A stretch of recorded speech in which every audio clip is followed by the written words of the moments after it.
Hello everyone, मैं सचिन आप सभी का आरबी के ऑनलाइन प्लेटफॉर्म पे हार्दिक स्वागत करता हूं, अभिनंदन करता हूं। आज के इस वीडियो लेक्चर में हम लोग मेजर जुडिशियल रिफॉर्म्स और लेबर लॉ रिफॉर्म्स की बात कर रहे हैं जो बहुत इंपॉर्टेंट हैं। और आपने देखा होगा अब तक जो एग्जाम्स में 2023 के बाद ये लागू हुए हैं, तो उसके लेबर लॉ रिफॉर्म्स तो 2019 में पहला आया था, उसके बाद 2020 में 3 आए थे। 4 लेबर लॉ रिफॉर्म्स में 4 लेबर लॉ कोड्स हैं, तो वो हर एग्जाम से पूछे जा रहे हैं।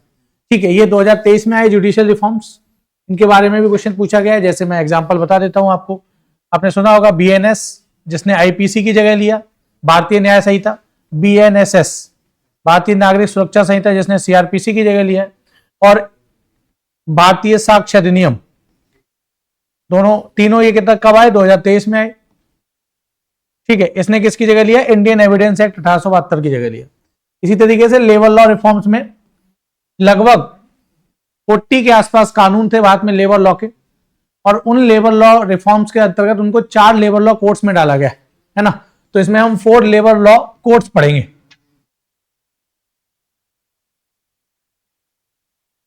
क्लियर है? तो 4 लेबर लॉ कोड्स की बात करेंगे इसमें। और ये कोड्स जैसे मिनिमम वेजेस का कोड है ना, ऑक्यूपेशनल सेफ्टी का कोड है, सोशल सिक्योरिटी का कोड है, इंडस्ट्रियल रिलेशन का कोड है ना। तो पर्पज क्या है? लेबर लॉ रिफॉर्म्स का पर्पज है ईज ऑफ डूइंग बिजनेस बढ़ाना। जैसा कि मैं हमेशा बताता हूं कि 2 चीजें आपको याद रखना है। सरकार जितनी भी पॉलिसी रिफॉर्म्स करती है उसमें 2 पर्पज होते हैं। ईज ऑफ डूइंग बिजनेस, अगर ईज ऑफ डूइंग बिजनेस बढ़ेगा तो ऑब्वियसली इकोनॉमिक एक्टिविटीज बढ़ेंगी, व्यापार करना आसान होगा, देश की इकोनॉमिक ग्रोथ बढ़ेगी, इकोनॉमिक डेवलपमेंट बढ़ेगा। तो दूसरा इसका पर्सपेक्टिव होता है डेवलपमेंट, इकोनॉमिक डेवलपमेंट से जुड़ता है, जिसको कहते हैं ईज ऑफ लिविंग। तो सरकार का पर्पज है ईज ऑफ लिविंग बढ़ाना और ईज ऑफ डूइंग बिजनेस, क्योंकि ईज ऑफ डूइंग बिजनेस बढ़ेगा, इकोनॉमिक एक्टिविटीज बढ़ेंगी, तो ईज ऑफ लिविंग अपने आप बढ़ेगा, लोगों पे रोजगार मिलेगा, अच्छा जीवन होगा। और इन दोनों तरीकों से हम 2047 में जो हमारा सपना है विकसित भारत का, उसको पूरा कर पाएंगे। क्लियर है? तो भारत में स्पीडी जस्टिस है ना, त्वरित न्याय के लिए जो हमारे कानून थे, IPC, CrPC, Indian evidence act, उनमें 2 कानून तो आईपीसी और इंडियन एविडेंस एक्ट जो था वो कॉलोनियल पीरियड का कानून था। 1860 की आईपीसी थी और 1872 का इंडियन एविडेंस एक्ट था। सोचिए, अंग्रेजों के द्वारा बनाए गए कानून भारत में अब तक लागू हो रहे थे। बहुत सारे कानून और भी हैं जिनको सरकार लगातार चेंज कर रही है और नए लॉज ला रही है। तो उसी तरीके से क्रिमिनल ज्यूरिस्प्रूडेंस जो है वो चेंज होना बहुत जरूरी था, जिससे कि लोगों को इजी, स्पीडी और इजी जस्टिस मिल सके, आसानी से न्याय मिल सके, स्पीडी जस्टिस में त्वरित न्याय मिल सके। ठीक है, तो इन्हीं पे हम चर्चा करेंगे इस वीडियो लेक्चर में। चलिए बढ़ते हैं।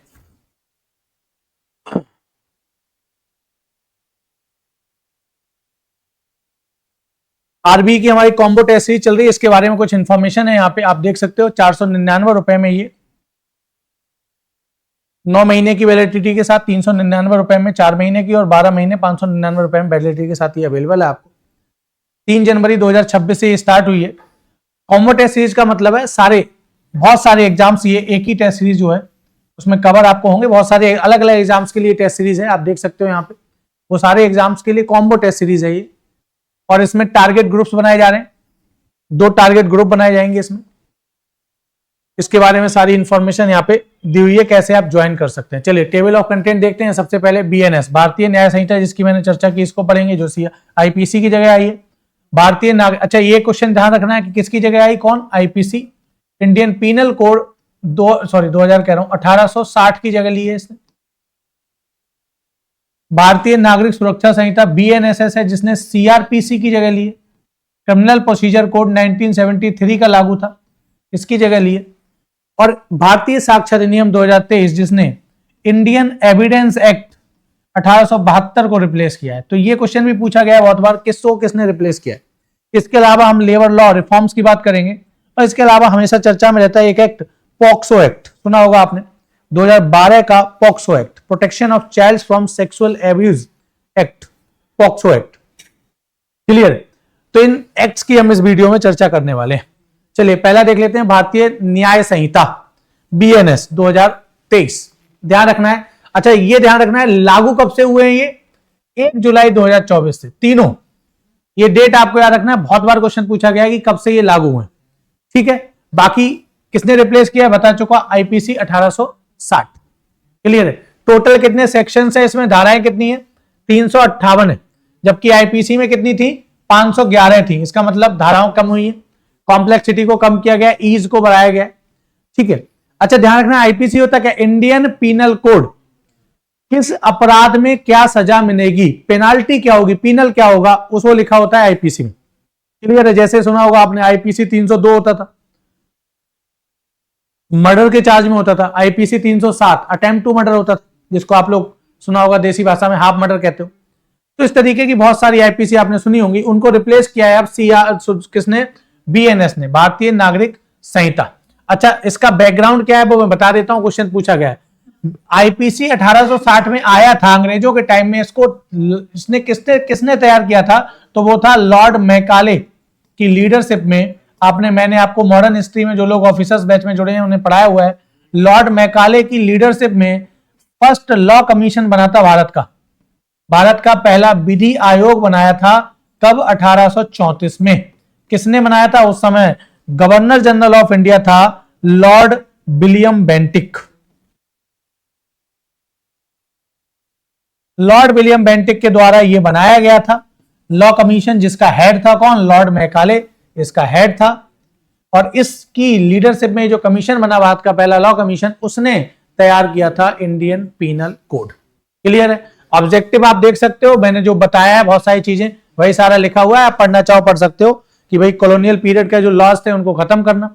ऑब्वियसली कॉलोनियल पीरियड में अंग्रेजों ने लॉज बनाए, तो वो लॉज कैसे बनाए होंगे? क्योंकि उस समय जितने भी अत्याचार एट्रोसिटीज करते थे वो अंग्रेज करते थे, तो नॉर्मली एक्यूज्ड कौन होते थे, कल्प्रिट कौन होते थे? अंग्रेज होते थे। तो वो ऐसे कानून बना के गए जिसमें लंबे समय तक कोई न्याय ना मिले, है ना। जो है आपने सुना होगा अपील पे अपील, अपील पे अपील, अपील पे अपील टाइप का मामला लंबा चलता रहे। तो इसीलिए इस हमारे पूरे क्रिमिनल ज्यूरिस्प्रूडेंस को चेंज करना था, भारत के अपने लॉ लाने थे, इसीलिए सरकार ने इसको चेंज किया। खुद के लॉ, अपने लॉ भारत के, अब ये बीएनएसएस और भारतीय साक्षर नियम, ये हमारा खुद का लॉ है, जिसमें बहुत सारे चीजों को नई तरीके से, आज की सबसे इंपॉर्टेंट है टेक्नोलॉजिकल इंटरवेंशन बढ़ाया गया है ना। साइंटिफिक, आपने फॉरेंसिक जो टेक्नोलॉजी है जिससे आसानी से आप क्रिमिनल को पकड़ सकते हो, तो फॉरेंसिक टेक्नोलॉजी का इंटरवेंशन क्रिमिनल जो है क्राइम में बढ़ाना। आज का डिजिटल एरा है, डिजिटल एरा में बहुत सारे क्राइम ऐसे होते हैं जो डिजिटल एरा, जो डिजिटल टेक्नोलॉजी बेस्ड होते हैं, वो उस समय के सीआरपीसी आईपीसी में शामिल नहीं थे, उनको शामिल किया गया है।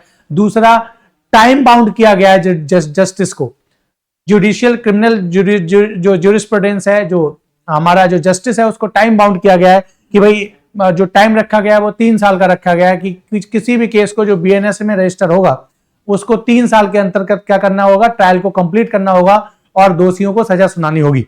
तो टाइम बाउंड किया गया है जिससे कि समय पर स्पीडी जस्टिस मिल सके, समय पे लोगों को न्याय मिल सके, इजिली लोगों को न्याय मिल सके। तो ये सारी चीजें हैं कि भाई टेक्नोलॉजिकल इंटरवेंशन को बढ़ाया गया है ना, फॉरेंसिक टेक्नोलॉजी को इन्वॉल्व इंटरवेंशन को बढ़ाया गया है, जिससे कि फॉरेंसिक टेक्नोलॉजी है, डीएनए, फिंगरप्रिंटिंग, तमाम फॉरेंसिक टेक्नोलॉजी होती हैं जिनके जरिए इजीली जो है हम क्रिमिनल्स को पकड़ा जा सके।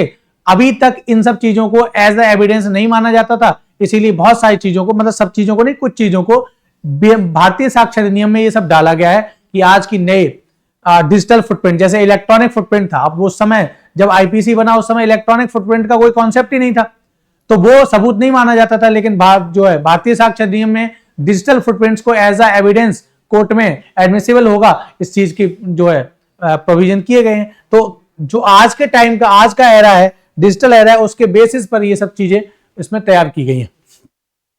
क्लियर? चलिए आगे बढ़ते हैं, ये आप पढ़ सकते हो, ये बहुत ज्यादा इंपॉर्टेंट नहीं है तो इसको मैं छोड़ रहा हूं, आगे बढ़ते हैं। जो जो चीज इंपॉर्टेंट होगी मैं बताऊंगा आपको। इंडियन प्रिंसिपल्स को अडॉप्ट किया गया। आईपीसी 124 जो था, सेक्शन 124 सेडिशन का था, अब इसको खत्म किया गया, बहुत इंपॉर्टेंट है। आईपीसी 124 से याद रखना है, जो किसमें थी? सेडिशन, जो क्या था? राजद्रोह था, है ना, जिसको आप लोग देशद्रोह भी कह देते हो। इसको रिप्लेस किया है सेक्शन 152 ने, ये कई बार क्वेश्चन पूछा गया।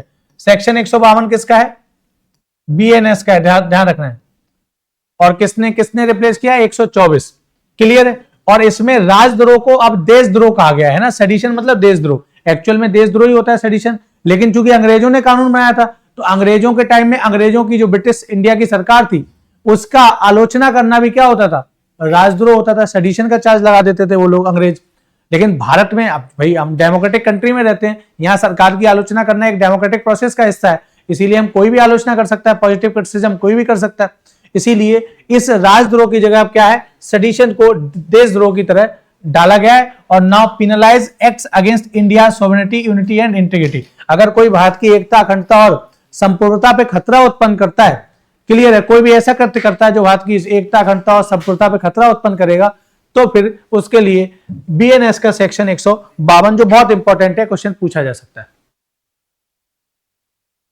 ठीक है, अगला क्वेश्चन ये है कि छोटे अपराधों के लिए, फॉर पेटी ऑफेंसेस, बहुत छोटे छोटे जो अपराध हैं, किसी ने छोटी मोटी जो है किसी को मतलब मैं इसको स्पेसिफाई तो नहीं कर सकता, जो छोटे अपराध आप समझ सकते हो, जो बहुत बड़ा इसका इंपैक्ट नहीं है समाज पे, उसमें फर्स्ट एवर डाला गया है, स्टैट्यूटरी प्रोविजन डाला गया है किसके लिए, कि भाई ऐसे लोगों को जेल ना भेज के कम्युनिटी सर्विसेज में, कि बोला गया कि भाई जाओ तुम क्या करोगे, इतने दिन सफाई करोगे, साफ सफाई करोगे, कम्युनिटी सर्विसेज है ना, सामुदायिक सेवाओं का जो है प्रोविजन डाला गया है कि छोटे छोटे अपराधों के लिए कोर्ट क्या कर सकता है, सामुदायिक सेवा के रूप में, सामुदायिक सेवा करने के रूप में उसे जुर्माने के रूप में, सजा के रूप में दे सकता है।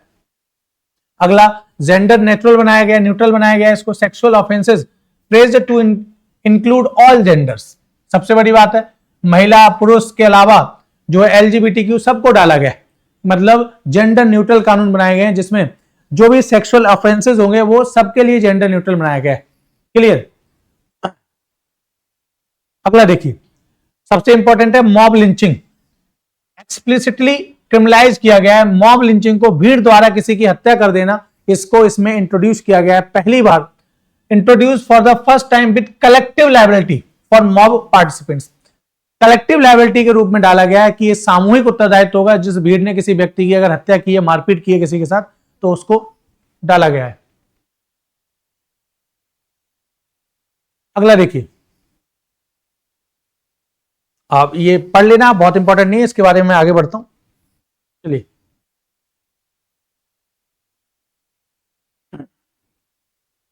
इसमें क्या डाला गया, एक पॉइंट ये, इंडिया का पहला एक्सप्लिसिट एंटी लिंचिंग लॉ लाया गया है, बीएनएस के जरिए इसको डाला गया, तो ये क्वेश्चन पूछ सकता है। ऑर्गेनाइज क्राइम को और टेररिज्म को डिफाइन किया गया है बहुत अच्छे तरीके से इसमें। और juvenile justice reforms, JJ act आपने सुना होगा, जुवेनाइल जस्टिस एक्ट 2015 का है, याद रखना। 18 साल से कम उम्र के, ये जुवेनाइल, किसी बच्चे को एडल्ट और जुवेनाइल की डेफिनेशन जो होती है उसको डिफाइन करता है कि 18 साल से कम उम्र का जो बच्चा होगा उसको जुवेनाइल घोषित किया जाएगा। और उसके जुवेनाइल जस्टिस एक्ट जो है 2015 में बना था, उसके लिए क्या किया गया, जुवेनाइल जस्टिस के लिए रिफॉर्म्स किए गए। सबसे इंपॉर्टेंट है विक्टिम सेंट्रिक प्रोविजंस किए गए हैं, किसके लिए, फास्ट ट्रैक ट्रायल्स होंगे for rape, acid attack survivor, sexual assault in cases में, इन सारे केसेस में विक्टिम को कंपनसेशन मैंडेटरी किया गया है और उसकी प्राइवेसी के प्रोटेक्शन की बात की गई, ध्यान रखना है। तो इन केसेस में स्पीडी ट्रायल का, फास्ट ट्रैक कोर्ट के साथ ट्रायल का प्रोविजन किया गया, बहुत इंपॉर्टेंट पॉइंट है। डिजिटल इंटीग्रेशन, जिसमें क्या लीगल रिकॉग्निशन दिया गया है, कोर्ट में ये एक्सेप्टेबल होगा, क्राइम सीन वीडियोग्राफी होगी, ईएफआईआर की बात की गई है, इलेक्ट्रॉनिक समन्स की बात की गई है, डिजिटल एविडेंस, इन सब का पर्पज ये है भाई, आज के टाइम में किसी को समन भेजना है, फिजिकल जाता था और फिजिकल समन में टाइम लगता था, अब क्या है, डिजिटल एरा है, डिजिटल भेज दो समन किसी को, है ना। तो ये सब टेक्नोलॉजिकल इंटरवेंशन को बढ़ाया गया, AI based tracking and data recording for police investigations, इन सब की बात इसमें की गई है।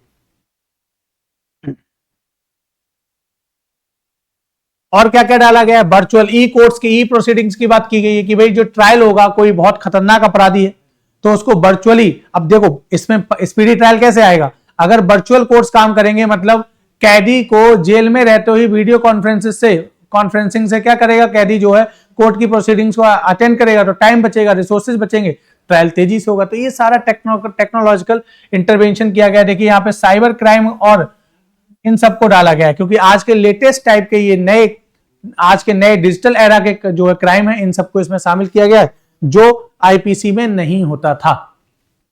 क्लियर। तो आगे बढ़ते हैं, इन सब चीजों को पढ़ लेना जिसके बारे में डिस्कस कर चुका हूं।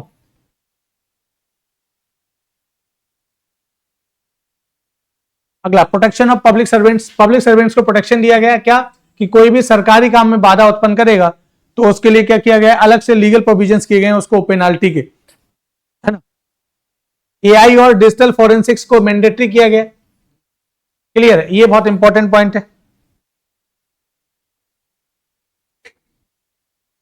सेक्सुअल असॉल्ट और कंसेंट, इनकी डेफिनेशंस को क्या किया गया है, जो एक्सपेंड किया गया है। इकोनॉमिक ऑफेंसेस, ठीक है, आगे बढ़ते हैं, ये बहुत इंपॉर्टेंट पॉइंट यहां पे नहीं है कोई।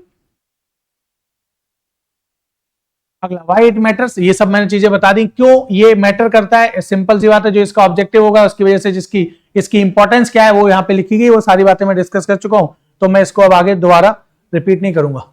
चलिए अगला देखिए, भारतीय नागरिक सुरक्षा संहिता बीएनएस, जो किसको रिप्लेस करेगी, क्रिमिनल प्रोसीजर कोड सीआरपीसी 1973। देखिए आईपीसी ये कहता था, जो बीएनएस में रिप्लेस हुआ है, कि भाई किसी अपराध के लिए क्या सजा होगी। सीआरपीसी कहता है कि उसका प्रोसीजर क्या होगा। जैसे आपने सुना होगा कोई क्राइम है वो बेलेबल है या नॉन बेलेबल, ठीक है, वो कंपाउंडेबल है या नॉन कंपाउंडेबल है, वो कॉग्निजेबल है या नॉन कॉग्निजेबल है, ये सब सीआरपीसी में लिखा होता है। तो जो आप किस में लिखा है, बीएनएसएस में। अभी आप कहोगे ये होता क्या है, तो मैं समझा देता हूं। बेलेबल और नॉन बेलेबल तो आप समझते हो कि कोई ऑफेंस है कि जिसमें बेलेबल है या नॉन बेलेबल है, गैर जमानती और जमानती। क्लियर है। तो जो हीनियस क्राइम्स होते हैं, वो खतरनाक अपराध होते हैं, वो नॉन बेलेबल होते हैं, गैर जमानती होते हैं, जिसमें जो लोअर कोर्ट्स होते हैं उससे बहुत इजीली जमानत नहीं मिलती है, और जमानत के लिए क्या हाई कोर्ट और सुप्रीम कोर्ट जाना पड़ता है। मतलब जहां पे जमानत के जो प्रोविजंस होते हैं बेल के, बहुत स्ट्रिक्ट होते हैं। क्लियर। दूसरा होता है, दूसरा मैं यहां पे लिख देता हूं, दूसरा है कंपाउंडेबल और नॉन कंपाउंडेबल।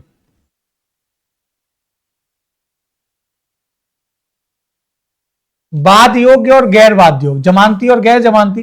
कंपाउंडेबल का मतलब होता है ऐसे ऑफेंसेस जो सिंपल, बहुत सिंपल मतलब बहुत छोटे टाइप के अपराध हैं, जिनमें कोर्ट के बाद एक्यूज्ड और विक्टिम दो है फैसला कर सकते हैं, उनको कहते हैं कंपाउंडेबल ऑफेंसेस।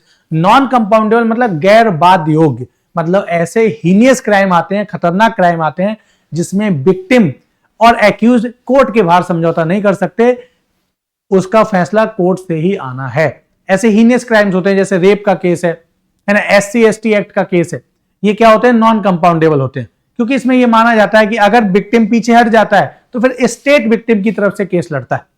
क्योंकि ऐसा हो सकता है कि भाई विक्टिम जो है उस पर प्रेशर डाला जा रहा हो एक्यूज के द्वारा, जो पावरफुल आदमी हो मान लो फॉर एग्जाम्पल, तो ऐसे केसेस को क्या बनाया जाता है, नॉन कंपाउंडेबल बनाया जाता है, कि आप भाई कोर्ट के बाद से फैसला नहीं हो सकता, कोर्ट ही डिसाइड करेगा कि क्राइम हुआ है या नहीं हुआ है। और तीसरा होता है कॉग्निजेबल और नॉन कॉग्निजेबल।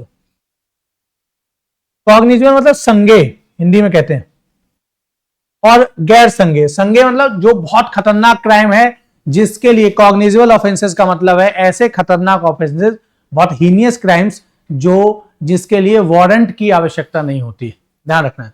कॉग्निजेबल का मतलब जहां पुलिस को अपराधी को पकड़ने के लिए वारंट लाने की जरूरत नहीं है, तुरंत अरेस्ट हो जाता है, वारंट पुलिस बाद में लाती है, उनको कॉग्निजेबल ऑफेंस कहते हैं। जैसे रेप का ऑफेंस है, जैसे SC/ST एक्ट का ऑफेंस है, हीनियस होंगे ये, सिंपल सा है, बहुत खतरनाक होंगे ये अपराध। और नॉन कॉग्निजेबल का मतलब है कोई भी ऐसा ऑफेंस जो छोटा टाइप का होगा, जो सिंपल होगा, और ऐसा अपराध, कोई भी ऐसा ऑफेंस या क्राइम जिसमें पुलिस अरेस्ट तभी करेगी जब वो वारंट लेके आएगी, मतलब वारंट के बाद ही अरेस्ट हो सकता है, उसको कहते हैं जो है नॉन कॉग्निजेबल। तो इन सब चीजों को आपको ध्यान रखना है। आप फिल्मों में देख लेते हो आप लोग कि नहीं, पुलिस वाला आता है और फिल्म में सामने वाला हीरो होता है, वो कहता है भाई वारंट दिखाओ, तो आपको लगता है कि हर एक केस में वारंट मांगने की जरूरत है तभी पुलिस, नहीं। नॉन जो कॉग्निजेबल ऑफेंसेस है उसमें पुलिस वारंट नहीं दिखाती है, वारंट दिखाएगी नहीं, उससे पहले आएगी और तुम्हें ले जाएगी। क्यों? क्योंकि उसमें वो हीनियस क्राइम है, और ये इसलिए प्रोविजन डाला जाता है क्योंकि वो बहुत खतरनाक प्रकार का क्राइम है, और ऐसा क्राइम वो हैबिचुअल ऑफेंडर हो सकता है, और ऐसा क्राइम वो दूसरा बार, जब तक मान लो फॉर एग्जांपल वारंट लाने में टाइम लगा, पता चला वो तब तक वो क्रिमिनल जो है दूसरा क्राइम कमिट कर दिया उसने। तो ऐसे लोगों को रोकने के लिए वारंट बाद में लेती है पुलिस, पहले अरेस्ट कर लेती है। कैसे ऑफेंसेस में ध्यान रखना है, कॉग्निजेबल ऑफेंसेस। किसको रिप्लेस किया, कब लागू हुआ, ये सब बता दिया। टोटल सेक्शन 531 है, ध्यान रखना है। पर्पज क्या है समझ में आ गया, मैंने सब कुछ बता दिया क्या पर्पज है। टाइम बाउंड होना चाहिए, ट्रांसपेरेंट होना चाहिए, स्पीडी ट्रायल होना चाहिए, ये सब चीजें। ठीक है, इन सब के बारे में मैं ओवरऑल डिस्कस कर चुका हूं। बहुत इंपॉर्टेंट पॉइंट क्या है देखिए, स्पीडी जस्टिस मैंडेट किया गया है। क्या किया गया है? मैंने बोला टाइम बाउंड कर दिया गया है जिससे कि सही समय पे न्याय मिल सके, क्योंकि कहा जाता है देरी से मिला हुआ न्याय न्याय नहीं होता है। आपने सुना होगा नेचुरल जस्टिस जो होता है, जो नेचुरल जस्टिस का जो कॉन्सेप्ट होता है वो ये कहता है जो है देरी से मिला हुआ न्याय, अगर देर से किसी को न्याय मिल रहा है तो वो न्याय नहीं है ना। Justice delayed is justice denied, सुना होगा आपने ये फ्रेज। तो justice delayed is just equal to justice denied होता है, मतलब देर से अगर न्याय मिल रहा है तो न्याय ना मिलने के बराबर है। इसीलिए इस पूरे क्रिमिनल जूरिस्प्रूडेंस को क्या किया गया है? टाइम बाउंड किया गया है। देखिए क्या पहला time bound, charges must be framed within 90 days. किसी भी व्यक्ति जिसपे एक्यूजिशन लगा है, पुलिस चार्जशीट फाइल करती है। चार्जशीट नाम सुना होगा आपने। चार्जशीट का मतलब होता है इन्वेस्टिगेशन के बाद चार्जशीट फाइल करती है कोर्ट में पुलिस, और चार्जशीट जब फाइल हो जाती है कोर्ट में उसके बाद ट्रायल शुरू हो जाता है कोर्ट में। तो चार्जशीट का मतलब है पुलिस को जांच में क्या क्या मिला उसको कोर्ट के सामने रखना, उसको चार्जशीट कहते हैं। तो वही है, charges must be framed within 90 days and judgment delivered within 45 days after trial completion. Trial के कंप्लीशन के 45 दिन के अंदर जजमेंट देना पड़ेगा। क्लियर है? EFIR और zero FIR। FIR can be file online और एट एनी पुलिस स्टेशन। देखिए अब यहां पे आपको जीरो FIR समझ में नहीं आ रहा होगा। EFIR का मतलब इलेक्ट्रॉनिकली ऑनलाइन FIR फाइल करना। जीरो FIR का मतलब है, फॉर एग्जाम्पल आपके साथ कोई क्राइम होता है कहीं दूसरी जगह, क्राइम हो गया, तो नॉर्मली क्या होता है जिस जगह क्राइम होते हैं, क्राइम करते हैं लोग, उसी जगह क्या करते हैं? FIR दिखाते हैं। लेकिन फॉर एग्जाम्पल कभी ऐसा होता है कि क्राइम किसी व्यक्ति के साथ किसी और जगह पे हुआ, वो अपनी जगह पे आ गया जहां वो रहता है और उसने जो FIR वहां पे लिखाई, ऐसी FIR को कहते हैं जीरो FIR। मतलब आपके अगेंस्ट हुए क्राइम पर आप कहीं भी FIR दर्ज करा सकते हो, उस FIR को जीरो FIR कहा जाता है। और बाद में वो पुलिस स्टेशन क्या करता है, जहां पर क्राइम, जिस प्लेस पे क्राइम कमिट हुआ है उस पुलिस स्टेशन को जीरो FIR ट्रांसफर कर देता है। क्लियर? तो ये प्रोसेस होता है। चलिए, समन्स मैंने बता दिया डिजिटल हो सकता है, सारे ईमेल व्हाट्सएप इन सबसे समन भेजा जा सकता है।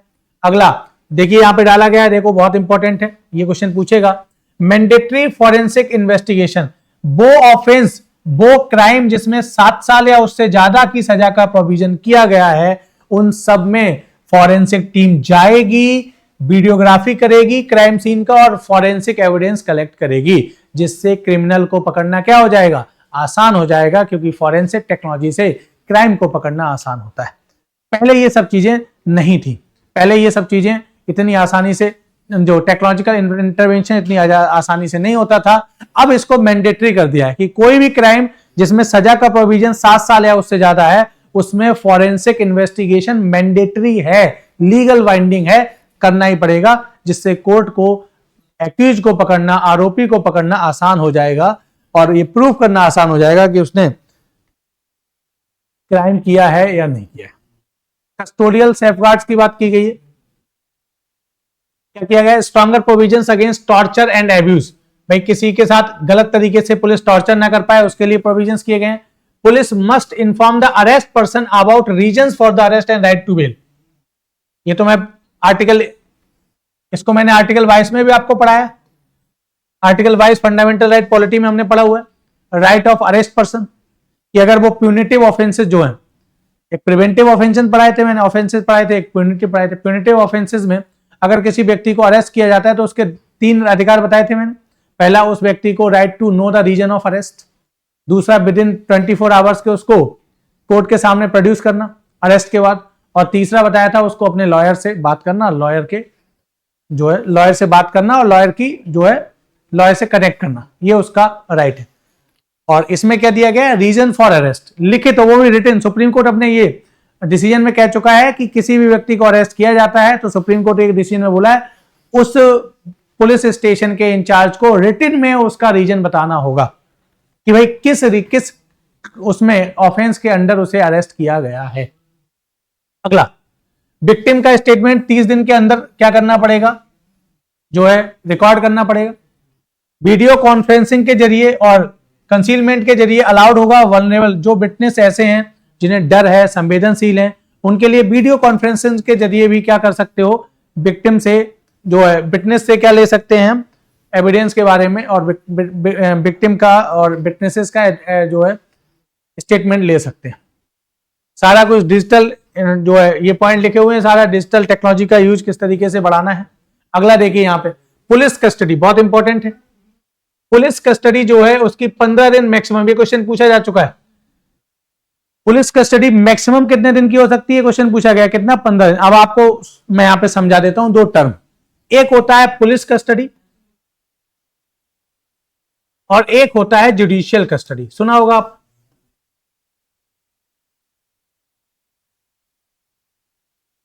पुलिस कस्टडी को रिमांड कहते हैं, सुना होगा आपने। रिमांड में ले लेती है ना पुलिस, सुना होगा आपने, पुलिस ने रिमांड पे ले लिया। रिमांड का मतलब है थाने में पूछताछ, और थाने में पूछताछ का मतलब तो आप जानते हो, समझते हो, है ना। हाँ, तो देखिए होता क्या प्रोसेस। मान लो पुलिस ने किसी व्यक्ति को किसी केस में एक्यूज था, उसको अरेस्ट किया, ठीक है। और मैंने अभी बताया आर्टिकल 22 है, right of arrest person, fundamental right है, जो हम पढ़ा चुका हूं आपको ऑफिसर्स बैच में, पॉलिटी में। तो वो क्या है कि पुलिस क्या करेगी, उसको विद इन 24 आवर्स मजिस्ट्रेट के सामने कोर्ट में प्रोड्यूस करेगी, ठीक है। अब कोर्ट से आगे क्या प्रोसेस होगा, पुलिस क्या कर सकती है, अगर पुलिस को उस व्यक्ति से इन्वेस्टिगेशन करनी है तो पुलिस क्या मांगेगी, कस्टडी मांगेगी, कि हमें पुलिस की कस्टडी दे दो, इसे हम थाने में ले जाके इससे क्या करेंगे, पूछताछ करेंगे। और पुलिस ही नहीं, ईडी, सीबीआई, तमाम आपने एजेंसियों में देखा होगा, ये सब प्रोसेस सेम होता है। कोर्ट के पास क्या ऑप्शन है, कोर्ट के पास ऑप्शन ये है कि भाई पुलिस क्या मांग रही है, इन्वेस्टिगेशन के लिए इससे कस्टडी मांग रही है व्यक्ति की, ठीक है। व्यक्ति क्या कह रहा है कि अरे व्यक्ति कहेगा माय लॉर्ड मैं निर्दोष हूं, मेरे इनके पास कोई एविडेंस नहीं है। तो कोर्ट क्या कहेगा, पुलिस से एविडेंस मांगेगा कि भाई आप कोई ना कोई प्राइमा फेसाई, प्रथम दृष्टया कोई एविडेंस दिखाओ कि इसने व्यक्ति ने क्राइम कमिट किया है। तो व्यक्ति तो मांगेगा जमानत, जो पकड़ा गया है, अरेस्ट हुआ है, और पुलिस मांगेगी उसकी रिमांड, अगर इन्वेस्टिगेशन करना है। क्लियर है। कोर्ट पे डिपेंड करेगा कि अगर उसे मिलेगा कोई प्राइमा फेसी एविडेंस तो वो उसे कस्टडी दे देगी इन्वेस्टिगेशन के लिए, अदरवाइज नहीं मिलेगा तो ग्रांट बेल भी ग्रांट कर सकती है, जमानत। तीसरा एक और ऑप्शन होता है, अगर पुलिस ने उसे अरेस्ट किया है, पुलिस के पास, पुलिस जो है उससे कोई इन्वेस्टिगेशन करना नहीं चाहती है, पुलिस का वो कोई पर्पज का नहीं है, उसे ये है कि इसने क्राइम किया है, अब इसको अंदर डालो, हमें सारी कुछ जानकारी है, और दूसरे लोग हैं वो इन्वॉल्व हैं, उनको पकड़ेंगे, उनसे जांच करेंगे, इससे कोई इन्वेस्टिगेशन के लिए हमें जरूरत नहीं है। तो फिर पुलिस क्या कहेगी, पुलिस ये कहेगी कि हम इसकी रिमांड नहीं मांग रहे हैं, लेकिन इसको जेल भेज दो कोर्ट से। और कोर्ट में वो क्या कहेगा, वो व्यक्ति कोर्ट से जमानत मांगेगा। अगर कोर्ट इस बात पे मान जाता है कि भाई ये व्यक्ति बाहर रहेगा तो सबूतों से क्या कर सकता है, छेड़छाड़ कर सकता है एविडेंस से, तो जो कोर्ट जेल में भेजता है उसे कहते हैं जुडिशियल कस्टडी। जुडिशियल कस्टडी का मतलब जेल भेजा जाता है व्यक्ति कोर्ट के द्वारा, जेल भेज दिया जाता है, तो उस समय जेल में कोई इन्वेस्टिगेशन नहीं होती है। तो दो टाइप की कस्टडी होती है, एक पुलिस कस्टडी जिसे रिमांड कहते हैं, जिसमें पुलिस थाने में ले जाके आपसे पूछताछ करेगी, और कैसी पूछताछ करती है वो तो आपको पता ही है ना। हाँ, तो पुलिस कस्टडी मैक्सिमम कितने दिन की हो सकती है, 15 दिन की। आपने देखा होगा एक साथ कभी पुलिस 15 दिन की कस्टडी नहीं मांगती है, 3 दिन, 7 दिन, 5 दिन इस तरीके से कस्टडी मांगती है, जिससे कि अलग अलग स्टेप पे कस्टडी ली जा सके, ठीक है। Bail periods, default bail periods के offences punishable within less than 10 years, तो 60 डेज में क्या होगा, डिफॉल्ट जमानत अवधि जो है ये दी गई है, और ऑफेंसेस पनिशेबल विद 10 ईयर्स और मोर, उसमें 90 डेज का, ये याद रखना है। तो ये 3 फैक्ट्स हैं जिनके बारे में आपको याद रखना है।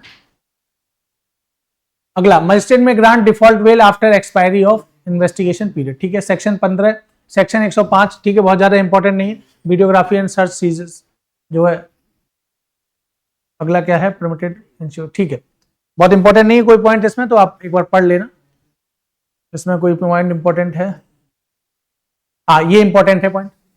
सेक्शन 176 जो है सीआर जो है बीएनएसएस का, वो क्या कहता है, मैंडेट्स जुडिशियल इंक्वायरी। अगर किसी व्यक्ति की कस्टोडियल डेथ हो जाती, कस्टोडियल डेथ का मतलब पुलिस कस्टडी में डेथ हो जाए या किसी पुलिस एनकाउंटर में डेथ हो जाए, तो उस हर एक केस में जुडिशियल इंक्वायरी मैंडेटरी होगी, किसी जज की अध्यक्षता में इंक्वायरी मैंडेटरी होगी, ध्यान रखना है, ये इंपॉर्टेंट पॉइंट है। चलिए अगला देखिए, sections for prosecution of public servants के लिए 120 दिन का टाइम पीरियड दिया गया है, ध्यान रखना है। आगे बढ़ते हैं, चलिए ये सब मैं बता चुका हूं, ये सेम चीजें इलेक्ट्रॉनिक और डिजिटल जो है इंटरवेंशन को बढ़ावा दिया गया। चाइल्ड फ्रेंडली प्रोसीजर्स हैं, ठीक है। केस एफआईआर चार्जशीट में डिजिटल, ये सब बता चुका हूं, सेम है, ये पॉइंट सेम ही लिखे गए।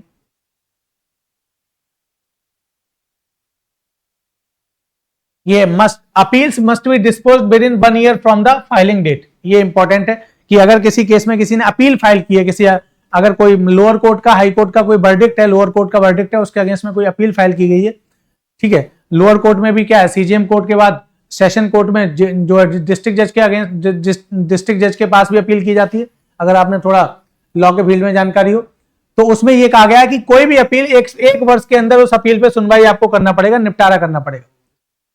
बेसिकली क्या है, टाइम बाउंड कर दिया गया है जुडिशियल, जो क्रिमिनल ज्यूरिस्प्रूडेंस को, पूरे जस्टिस को टाइम बाउंड कर दिया, जिससे समय पर क्या मिल सके, लोगों को न्याय मिल सके, ठीक है। वाई इट मैटर्स लिखा है, वो सारी चीजें मैंने बता दी, जो क्या करेंगी, इससे क्या फायदा क्या मिलेगा, बेनिफिट्स क्या होंगे। और ध्यान रखना है, किसी भी ट्रायल का मैक्सिमम पीरियड, इसमें दिया नहीं है पॉइंट, लिख लेना, 3 साल में ट्रायल को कंप्लीट करना पड़ेगा, अपराधी को सजा देनी पड़ेगी कोर्ट्स को। ट्रायल कंप्लीशन का पीरियड भी ध्यान रखना है, 3 साल रखा गया है मैक्सिमम। चलिए अगला देखिए, भारतीय साक्ष्य अधिनियम 2023 जो इंडियन एविडेंस एक्ट 1872 की जगह लेगा, जिसमें यह डाला गया है सारा कि क्या साक्ष्य होंगे, एविडेंस के रूप में क्या कोर्ट में एडमिसिबल होगा, क्या नहीं होगा, इन सब चीजों की बात की गई है। सेम है, सेक्शन कितने, 170 है, याद रखना। पर्पज क्या है मैं बता चुका, पर्पज ये की है, वो सब सारी चीजें देखिए। सबसे इंपॉर्टेंट है, डिजिटल एविडेंस को रिकॉग्नाइज किया गया। अब कोर्ट जो है, ईमेल, किसी का ईमेल जो है, एसएमएस है, व्हाट्सएप चैट है, सीसीटीवी फुटेज है, क्लाउड लॉग्स है, सारा डिजिटल फुटप्रिंट अब कोर्ट क्या करेगा, एज अ एविडेंस एक्सेप्ट करेगा, एडमिसिबल होगा कोर्ट में। जबकि पहले जो इंडियन एविडेंस एक्ट था, उसमें चूंकि उस समय कोई टेक्नोलॉजी थी नहीं जब ये बना था कानून, अंग्रेजों के टाइम का, और अब टेक्नोलॉजी डिजिटल एरा में आज के टाइम में, इसीलिए इसको अब क्या जरूरत थी तो उसको डाल दिया गया। अभी क्या होता था, मान लो व्हाट्सएप चैट किसी की है, तो कोई क्राइम अगर लिस्ट हुआ है और कोर्ट में ट्रायल चल रहा है, तो व्हाट्सएप चैट को कोर्ट प्रूफ के रूप में एडमिसिबल नहीं करता था, एक्सेप्ट नहीं करता था, तो फिर उस अपराधी को पकड़ना क्या होता था, उसको सजा दिलाना मुश्किल हो जाता था। इस तरीके से ये काम किया गया, ध्यान रखना।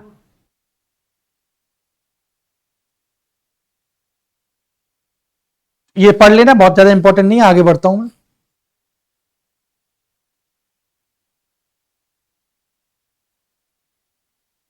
ये तो सेम है, ये तो confessions to police officers remains inadmissible unless recorded before a magistrate. ये तो सिंपल सा अभी तक होता है, आपने सुना होगा। पुलिस कस्टडी में सुना है, मैंने अभी कस्टडी बताई।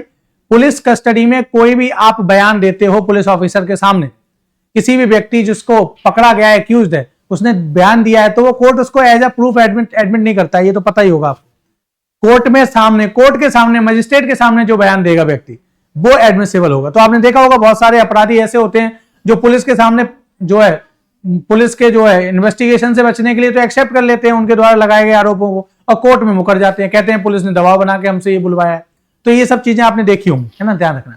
तो ये तो पहले भी चला आ रहा है, अभी भी।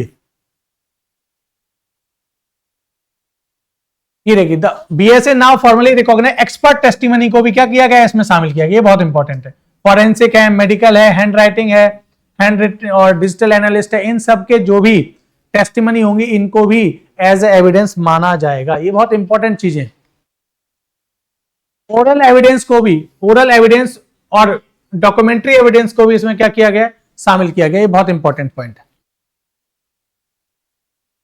सेकेंडरी इलेक्ट्रॉनिक रिकॉर्ड्स को ये, और मेटा डेटा, सर्वर लॉग्स, इन सबको भी, मतलब बेसिकली पूरा डिजिटल जो पूरा इकोसिस्टम है उस सबको इसमें शामिल कर दिया गया है, जिससे कि इजीली क्या हो सके, जो है क्राइम का जो प्रोसीजर है, जो क्रिमिनल प्रोसीजर है, उसको पूरा किया जा सके तेजी से। फॉरेंसिक साइंस प्रोटोकॉल 7 साल से ऊपर के केसेस में मैंडेटरी किया गया है। ये लिखा हुआ है व्हाइट मैटर, समझ में आ गया होगा, सिंपल सा है, 150 साल पुराना ये भी लॉ था, और वो सारी चीजें मैं बता चुका हूं। ऑब्जेक्टिव एक ही है, आगे बढ़ते हैं। चलिए, लेबर लॉ रिफॉर्म्स 2025 बहुत इंपॉर्टेंट है। ये 2025 है ना, डाल दिया गया है। लेबर लॉ रिफॉर्म्स सरकार ने नोटिफाइड किए हैं, लेकिन आए क्या है, पहले आए, ध्यान रखना है। कब आए देखिए, मैंने बताया 29 लेबर लॉज को, अच्छा मैंने 40 के आसपास बताए थे, कितने टोटल, ध्यान रखना है 29। ये क्वेश्चन पूछा गया है, कितने लेबर लॉज, 29 लेबर लॉज को 4 कोर्ट्स में कन्वर्ट कर दिया गया। ये कोड कब आया पूछे, कोड ऑन वेजेस 2019, जिसको मिनिमम वेजेस कोड कहते हैं। वेजेस मतलब सैलरी। इंडस्ट्रियल रिलेशन कोड 2020 का है। इंडस्ट्रियल रिलेशन मतलब मैनेजमेंट और लेबर के बीच का जो रिलेशन है ना, आपने सुना होगा यूनियन बनाते हैं, हड़तालें करते हैं, उन सब के बारे में ये सब चीजें। सोशल सिक्योरिटी कोड 2020 का है। सोशल सिक्योरिटी का मतलब बेसिकली है कि पेंशन है, पीएफ है, इन सब के बीच क्या लॉ, क्या इन सब के लिए क्या रूल्स रेगुलेशंस होंगे, है ना, इसके लिए है, जिससे कि वो व्यक्ति जब रिटायर हो तो उसकी सोशल सिक्योरिटी सिक्योर रहे, है ना। जब वो काम करने लायक ना रहे, मतलब 60 साल के बाद रिटायर हो जाए, तो उसके लिए इतना पैसा, उसकी पेंशन से लेके उसका पीएफ इतना पैसा हो जिससे वो जीवन यापन कर सके। और लास्ट है occupational safety health and working conditions code. ये इसलिए है कि कोई भी व्यक्ति है जो इंडस्ट्री में काम कर रहा है, मजदूर है, उसके साथ कोई एक्सीडेंट हो गया, उसकी डेथ हो गई, या उसके साथ कोई मिसहैपनिंग हो गई, उसके साथ कोई चोट लग गई, गंभीर रूप से घायल हो गया, उस केस में उसके क्या राइट होंगे। कंपनी जो है सेफ्टी के लिए, मजदूरों की सेफ्टी के लिए, लेबर्स के लिए क्या कर रही है, उनके हेल्थ के लिए वर्किंग कंडीशंस कैसी दे रही है, इन सबके रूल्स और रेगुलेशंस यहां लिखे गए। तो ये 4 इंपॉर्टेंट लेबर लॉज हैं, 3 2020 में लागू हुए और 1 2019 में लागू। जैसे पेमेंट के लिए कहा गया है 7th एवरी मंथ के 7 तारीख को मैक्सिमम डेट है, ध्यान रखना है, 7 तारीख तक किसी भी फॉर्मल सेक्टर में काम करने वाली कंपनी को ये लेबर लॉ मानना पड़ेगा। कौन सा है ये, मिनिमम वेजेस जो एक्ट है, wages labour code on wages act है, उसमें 7 तारीख से पहले आपका पेमेंट करना ही पड़ेगा किसी भी फॉर्मल सेक्टर की कंपनी को, है ना, इसको ये डाला गया। अपॉइंटमेंट देखिए इंपॉर्टेंट है, अपॉइंटमेंट लेटर बहुत इंपॉर्टेंट है कि हर व्यक्ति को जो कंपनी अपॉइंट कर रही है, ध्यान रखना ये फॉर्मल सेक्टर के लिए। फॉर्मल सेक्टर का मतलब है जहां मिनिमम 10 से ज्यादा एम्प्लॉय होते हैं, उसको सेक्टर को फॉर्मल सेक्टर कहते हैं। रजिस्टर्ड होता है, इन लेबर लॉज उस पर लागू होते हैं, मिनिमम 10 एम्प्लॉय होने चाहिए। तो फॉर्मल अपॉइंटमेंट लेटर मतलब उस व्यक्ति को अपॉइंटमेंट करने के लिए एक अपॉइंटमेंट लेटर देना मैंडेटरी होगा, ये लेबर लॉ में ये डाला गया। अगला बहुत इंपॉर्टेंट पॉइंट है gig economy, gig platform workers को भी इसमें क्या किया गया है, सोशल सिक्योरिटी कवरेज में शामिल किया। गिग वर्कर्स क्या होते हैं, जैसे जोमेटो स्विगी है एग्जांपल,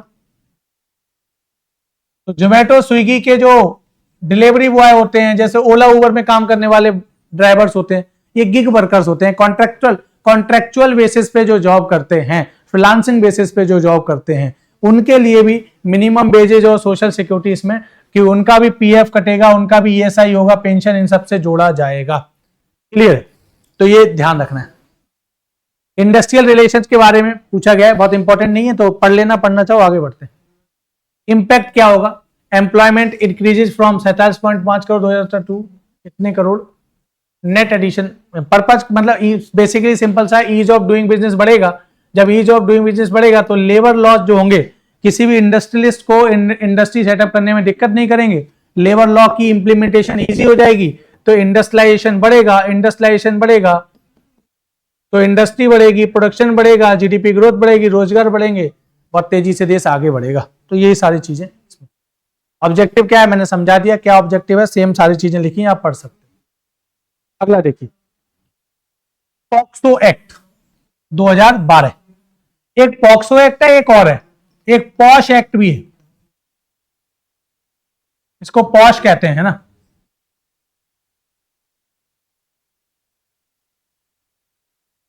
पॉश एक्ट क्या है, पॉश एक्ट जो है वर्क प्लेसेस पर सेक्सुअल जो हरेसमेंट होता है उसको रोकने के लिए, उसको कहते हैं 2013 में। इसका पूरा नाम है प्रिवेंशन, मुझे जहां तक याद आ रहा है, prevention of sexual harassment on work place act. कार्यस्थल पर महिलाओं का जो है शारीरिक शोषण रोकने के लिए बनाया गया कानून है 2013 का, उसे पॉश एक्ट कहते हैं, याद रखना। और ये क्या है, पॉक्सो एक्ट है, ये बच्चों के लिए, यौन अपराधों से बच्चों को संरक्षित करना। 18 साल से कम उम्र के जो बच्चे हैं उनके साथ कोई सेक्सुअल एब्यूज ना हो पाए, और ऐसे अगर कोई व्यक्ति करता है ऐसा अपराधी तो उसको क्या सजा का प्रावधान होगा, वही पॉक्सो एक्ट 2012 में दिया गया। 18 साल मैंने पहले ही बता दी, इसमें क्या होगा, 18 साल से कम के बच्चों को क्या माना जाएगा, जो है वो जुवेनाइल माना जाएगा और उन सब पे लागू होगा। और ये जेंडर न्यूट्रल है, ये पुरुष और मतलब मेल और फीमेल दोनों बच्चों पे लागू होगा। 2019 में इसमें अमेंडमेंट हुआ था, लेकिन आया कब है, 2012 में कानून आया है ना। ये बता दिया मैंने, बॉयज और गर्ल्स दोनों पे लागू होता है। सेक्सुअल एब्यूज की डेफिनेशन को बहुत ज्यादा एक्सपेंड किया गया है, जिसमें पेनिट्रेटिव सेक्सुअल असॉल्ट भी शामिल होगा, नॉन पेनिट्रेटिव सेक्सुअल असॉल्ट भी शामिल होगा, सेक्सुअल हैरेसमेंट भी शामिल होगा, और child use of child for pornography ये भी इसमें शामिल होगा। ये सारी चीजें इसमें डाली गई हैं, पॉक्सो के अंतर्गत ये सारी चीजें आती हैं, याद रखना है। ठीक है, अगला क्वेश्चन देखिए, ये आप पढ़ लेना, ये बहुत ज्यादा इंपॉर्टेंट नहीं है, तो आप इसको पॉइंट्स को पढ़ लेना। पनिशमेंट्स को बहुत स्ट्रांग किया गया क्योंकि ऑब्वियसली ये बहुत हीनियस क्राइम है। ठीक है, अगर पेनिट्रेटिव असॉल्ट तो 10 ईयर से आजीवन कारावास तक की सजा, एग्रीवेटेड असॉल्ट जो होता है गंभीर एवं शोषण होता है तो 20 साल से लेके डेथ तक की पेन है ना, मृत्युदंड तक का प्रावधान है। ठीक है, इन सारी चीजों को आप पढ़ लेना एक बार।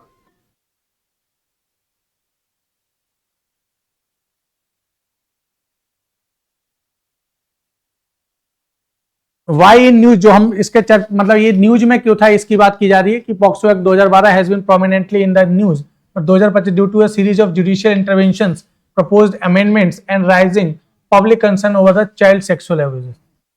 अच्छा, ये इसलिए और चर्चा में, आपने एक केस सुना होगा, एक पूर्व एमएलए है कुलदीप सिंह सेंगर, उस पे भी पॉक्सो का केस लगा हुआ है। तो हाईकोर्ट ने, अभी दिल्ली हाईकोर्ट ने एक डिसीजन दिया था, तो उसमें यही डिसाइड करना था कोर्ट को कि ये जो अपराध है वो पॉक्सो में आता है या नहीं आता है। उसमें जो विक्टिम है उसकी एज को लेके मामला चल रहा था कि वो एज जो है 18 साल से कम या ज्यादा। दूसरा उसमें यह भी था कि एमएलए जो है, जो वो एक्स एमएलए है, तो दिल्ली हाईकोर्ट में ये केस था कि भाई एमएलए जो है वो पब्लिक सर्वेंट होगा या नहीं होगा, क्योंकि पॉक्सो के केस में पब्लिक सर्वेंट के लिए इंपॉर्टेंट प्रोविजन है, ध्यान रखना।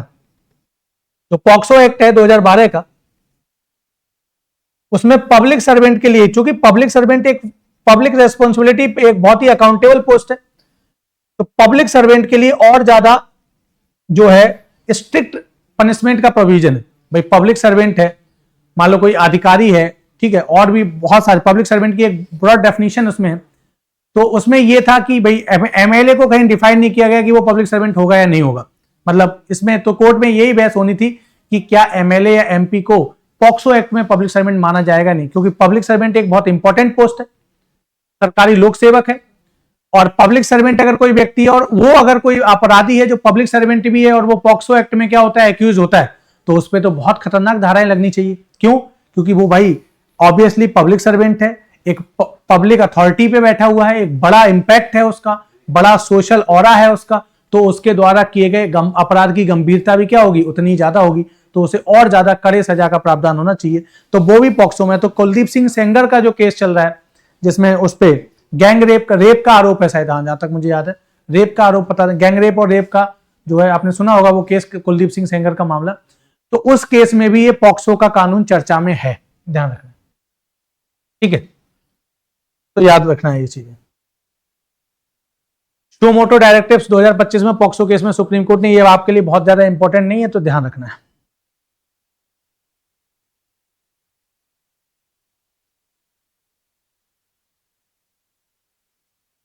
चलिए आगे बढ़ते हैं। पॉक्सो अमेंडमेंट बिल 2024 जो आया है, प्राइवेट मेंबर बिल है। फौजिया खान जो एमपी है उन्होंने इसको प्रपोज किया है, इसमें कुछ अमेंडमेंट के लिए प्रपोज किया। प्राइवेट मेंबर बिल है, मैं पॉलिटी में बता चुका हूं। प्राइवेट मेंबर बिल का क्या होता है? प्राइवेट मेंबर बिल मतलब जो सरकार का पार्ट नहीं है, काउंसिल ऑफ मिनिस्टर, प्रधानमंत्री और मंत्रिपरिषद का पार्ट नहीं है। मतलब कोई भी एमपी लोकसभा या राज्यसभा का जो केवल सांसद है, वो कोई मिनिस्टर नहीं है, वो कोई भी बिल आता है वो प्राइवेट मेंबर बिल होता है। Normally private member bill pass नहीं होते हैं क्योंकि सरकार का उसका समर्थन नहीं होता है। कोई अच्छा बिल होता है, सरकार उसको अडॉप्ट कर लेती है और फिर खुद लेके आती है उसको रिफॉर्म करके। अदरवाइज भारत में प्राइवेट मेंबर बिल पास हुए हैं, लेकिन आज के टाइम में पिछले 10-20 सालों में तो कोई बिल पास नहीं हुआ है ना। पुराने टाइम में बिल पास हुए हैं, प्राइवेट मेंबर बिल ऐसा नहीं पास नहीं हुए, लेकिन प्राइवेट मेंबर बिल क्या होता है ये क्वेश्चन पूछा जा सकता है। तो पर्पज ये है कि अमेंडमेंट का aim to make the law more victim centric and responsible to rising cases. Victim को और ज्यादा पावरफुल करना, विक्टिम को राइट्स को और ज्यादा प्रोटेक्ट करना, इसके लिए लाया गया है। ठीक है, इसमें प्रपोजल्स लिखे हुए हैं। हालांकि इससे क्वेश्चन नहीं पूछेगा क्योंकि अभी कानून नहीं बना है। क्लियर है, ये डिबेटेबल है, प्राइवेट मेंबर बिल है, सरकार नहीं लेके आ रही, तो वैसे भी क्वेश्चन पूछने के चांस कम है, तो इसको एक बार पढ़ लेना। चलिए अब बात कर लेते हैं हम, क्या, ये जितना भी हमने डिस्कस किया इनके बारे में हम डिस्कस कर लेते हैं। इन पे रिलेटेड जो भी क्वेश्चंस पूछे जा सकते हैं, इंपॉर्टेंट क्वेश्चन से पूछे जा सकते हैं, बहुत इंपॉर्टेंट टॉपिक है।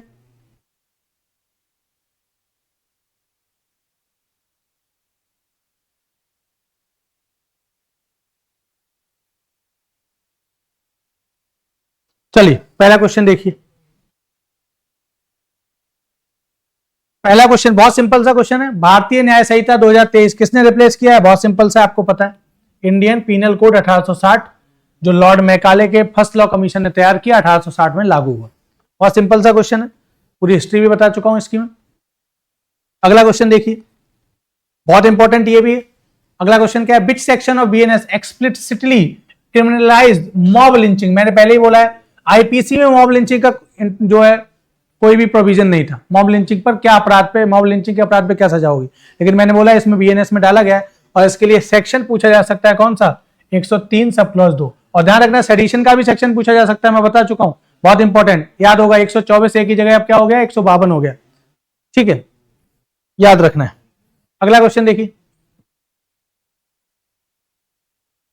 अगला क्वेश्चन क्या है? Which of the following is a victim centric reform under BNS? इनमें से बीएनएस में इनमें से कौन सा विक्टिम सेंट्रिक रिफॉर्म किया गया? मतलब विक्टिम के लिए कोई फायदे की चीज, मतलब उसका बेनिफिट विक्टिम को ज्यादा मिलेगा, उसके लिए क्या किया गया? रिमूवल ऑफ डिजिटल एविडेंस, ये तो गलत लिखा है। इंक्लूजन ऑफ डिजिटल एविडेंस है, तो ये उल्टा लिखा है। एबोलिशन ऑफ E5I गलत है, ये एफआईआर को डाला गया है।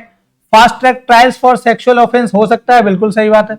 एक्सक्लूसिव कॉलोनियल पनिशमेंट्स, ये ऐसा कोई प्रोविजन तो है नहीं, ये औपनिवेशिक दंडों को बनाए रखा गया है। कॉलोनियल पीरियड के ज्यादातर चीजों को क्या किया गया? रिफॉर्म किया गया। तो आंसर क्या हो गया? वैसे भी तीन चीजें उल्टी लिखी है, एक ही चीज पॉजिटिव उसमें लिखी है, तो आंसर तो वैसे भी मिल जाएगा हमें।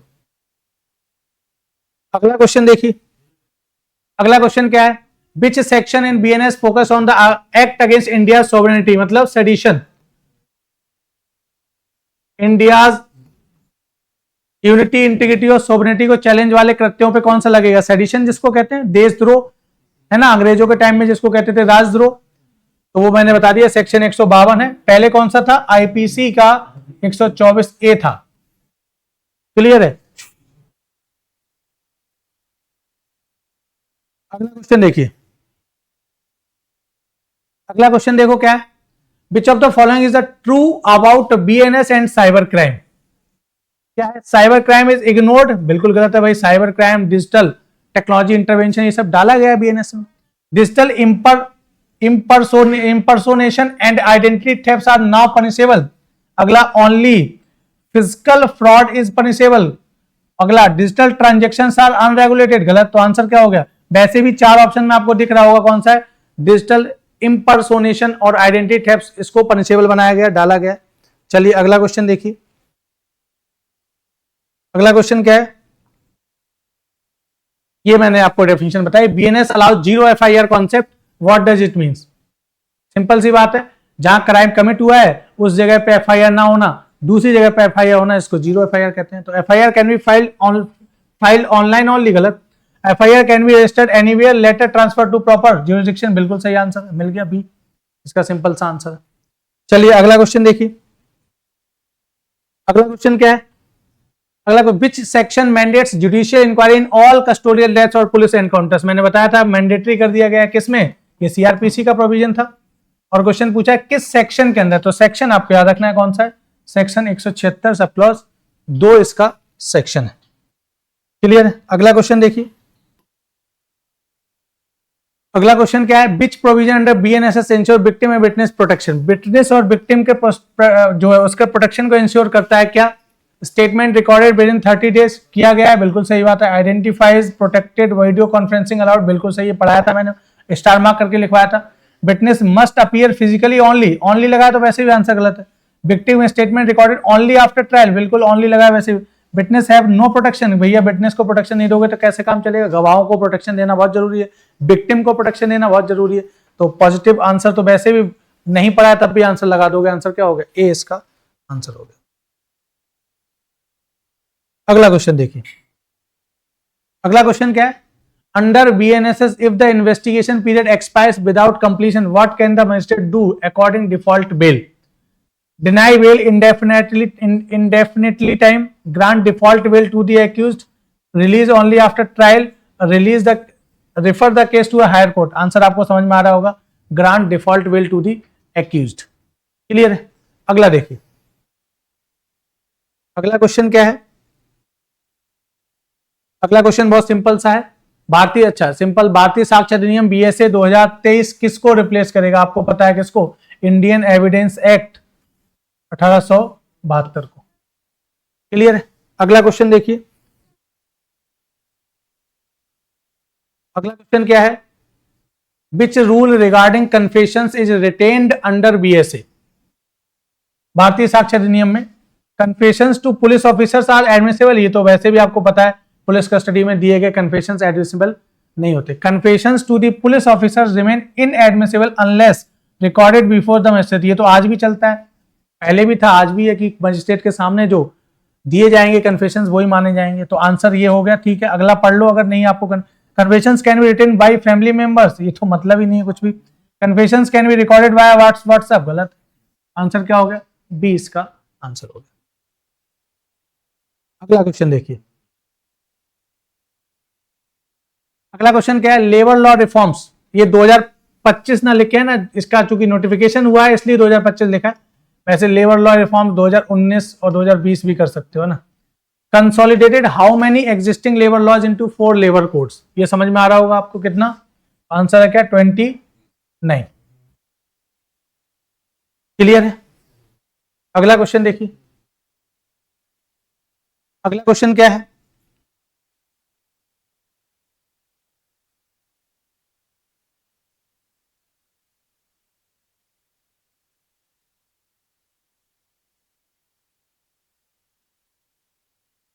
देखिए भाई, अगला क्वेश्चन क्या है? Which new group of workers was included under social security coverage for the first time? Contract workers only, regular government employees, part time students, gig. आपको आंसर मिल गया होगा, मैंने लिखा भी था. जोमेटो और स्विगी, ओला, उबर के जो गिग वर्कर्स होते हैं, गिग इकोनॉमी कहते हैं ना, जो कॉन्ट्रेक्चुअल बेसिस पे इकोनॉमी होती है, जो फ्रीलांसिंग बेसिस पे इकोनॉमी होती है, उसे गिग इकोनॉमी कहते हैं. याद रखना, ये भी क्वेश्चन पूछा जा सकता है. अगला देखिए, under labour law reforms what is mandatory for every employ? Appointment letter. Answer मिल गया कि भाई अपॉइंटमेंट लेटर मिलना जरूरी है. तो आंसर क्या हो गया? ए इसका आंसर हो गया 14 का. अगला क्वेश्चन देखिए, अगला क्वेश्चन क्या है? Which labour law code covers basis under the reforms? Basis की बात कर रहा है, वेतन की बात कर रहा है. तो आपको पता है 2019 में पहला जो आया था code on basis, industrial relation, occupational safety, code on basis. याद रखना है, कोड ऑन बेसिस जो मिनिमम बेसिस की बात भी करता है. ठीक है, और ये भी कहता है कि हर महीने की कितनी तारीख को? 7 तारीख तक मैक्सिमम अकाउंट में सैलरी चली जानी चाहिए. इंडस्ट्रियल रिलेशन कोड क्या बताया मैंने? मैनेजमेंट का और वर्कर्स का, मैनेजमेंट और वर्कर्स का रिलेशन क्या होगा, लेबर यूनियंस बनेंगे तो उनके क्या रूल्स रेगुलेशंस होंगे, है ना, हड़ताल करने का अधिकार होगा नहीं होगा, इन सब के बारे में इंडस्ट्रियल रिलेशन, मतलब मैनेजमेंट और लेबर्स के बीच का रिलेशन इंडस्ट्रियल रिलेशन कोड में लिखा गया है. ऑक्यूपेशनल सेफ्टी बताया, health code, occupational safety health and working conditions code जिसका पूरा नाम है, जिसमें ये रूल्स बनाए गए हैं कि किस तरीके की इंडस्ट्री वर्किंग कंडीशंस प्रोवाइड कराएगी जिससे एक हेल्दी एनवायरनमेंट एम्प्लॉय को मिल सके. दूसरा, अगर किसी व्यक्ति को, मतलब उनको हेल्थ के बेनिफिट्स क्या क्या देगी, क्या हेल्थ का इंश्योरेंस करा के देगी, कंपनी नहीं करा के देगी, इन सब के बारे में दिया गया है. फिर ये कौन सा हेल्थ इंश्योरेंस, कितने कितने लिमिट तक का हेल्थ इंश्योरेंस होगा, ये सारी चीजें. और दूसरा ऑक्यूपेशनल सेफ्टी, कि भाई एक्सीडेंट हो जाता है किसी का, वर्कर का, उसके लिए क्या मुआवजा कंपनसेशन होगा, उसकी सेफ्टी के लिए क्या मेजर्स स्टैंडर्ड्स रखे जाएंगे किसी इंडस्ट्री में, उन सब के बारे में क्या है, occupational safety health and working conditions code है. और सोशल सिक्योरिटी कोड 2020 जो ये कहता है कि सोशल सिक्योरिटी का मतलब मैंने बहुत बार बताया, आफ्टर रिटायरमेंट 60 साल के बाद रिटायर हो जाए तो व्यक्ति अपना जीवन यापन करने के लिए उसके पास पैसा होना चाहिए, तो इसके लिए पीएफ कटे उसका, और जब वो रिटायर हो तो उसे क्या करे, उसको फंड के रूप में इकट्ठा प्रोविडेंट फंड के रूप में मिल जाए. इसके अलावा रिटायरमेंट के बाद उसे पेंशन मिलनी चाहिए हर महीने. तो इन सब का प्रोविजन भी, तो ये किस में आता है? सोशल सिक्योरिटी कोड में आता है। तो ये चारों का ऑब्जेक्टिव क्या है, चारों का कॉन्सेप्ट क्या है, ये भी आपसे क्वेश्चन पूछा जा सकता है। चलिए अगला क्वेश्चन देखिए। अगला क्वेश्चन क्या है, the POCSO act 2012 is applicable to which age group. तो आपको समझ में आ रहा होगा, पॉक्सो एक्ट में जो है जुवेनाइल की परिभाषा में क्या, 18 साल से कम उम्र का जो बच्चा होगा वो किस में आएगा, जुवेनाइल माना जाएगा, पॉक्सो एक्ट के अंतर्गत आएगा। क्लियर। अगला क्वेश्चन देखिए। अगला क्वेश्चन क्या है, विच amendment introduce strict punishment for aggravated penetrated sexual assault under POCSO. आपको पता है पॉक्सो में अमेंडमेंट कब हुआ, 2019 में। अब एक और अमेंडमेंट प्राइवेट मेंबर बिल के द्वारा लाया गया है 2025 में। अब वो बिल एक्सेप्ट करेगी सरकार, आगे बढ़ाएगी, वो कानून बनेगा नहीं बनेगा ये कुछ नहीं कहा जा सकता। बहुत मतलब प्राइवेट मेंबर बिल वैसे भी बहुत मुश्किल होता है कि वो कानून बने। तो आंसर क्या हो गया, ए इसका आंसर हो गया। अगला क्वेश्चन देखिए।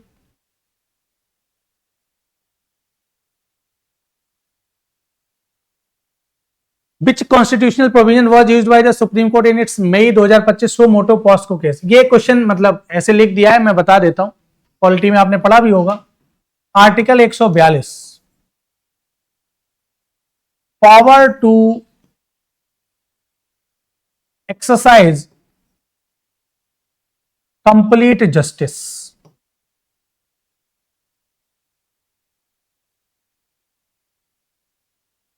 ये पावर देता है किसको, सुप्रीम कोर्ट को।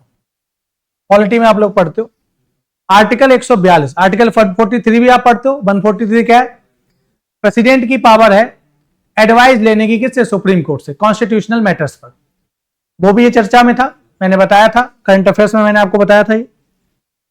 आर्टिकल 142 क्या कहता है, कंप्लीट जस्टिस, मतलब सरकार सुप्रीम कोर्ट जो है कंप्लीट जस्टिस प्रोवाइड करने के लिए कॉन्स्टिट्यूशन में ये पावर दी गई है सुप्रीम कोर्ट को कि जब लेजिस्लेचर मतलब विधायिका, मतलब पार्लियामेंट और स्टेट लेजिस्लेचर, स्टेट असेंबलीज, विधानसभाएं राज्य की और भारत की संसद, और एग्जीक्यूटिव्स चाहे वो भारत सरकार हो या राज्य की सरकारें हो, क्या संविधान के किसी प्रोविजन को लागू करने में अगर अपनी ड्यूटी को फुलफिल नहीं कर पा रही हैं, क्लियर है, लोगों को उनके बेसिक राइट्स नहीं दिलवा पा रही हैं, या कोई बड़ा केस है जिसमें चाहे वो लेजिस्लेचर हो या एग्जीक्यूटिव हो, वो अपनी ड्यूटी को फुलफिल नहीं कर रहा है, तो सुप्रीम कोर्ट को यह आर्टिकल 142 ये पावर देता है कि वो डायरेक्शंस देके, एक डिसीजन देके उस प्रोविजन को, उस आदेश को इफेक्टिवली एज अ लॉ लागू कर सकता है, एज ए पॉलिसी लागू कर सकता है। फॉर एग्जांपल, जैसे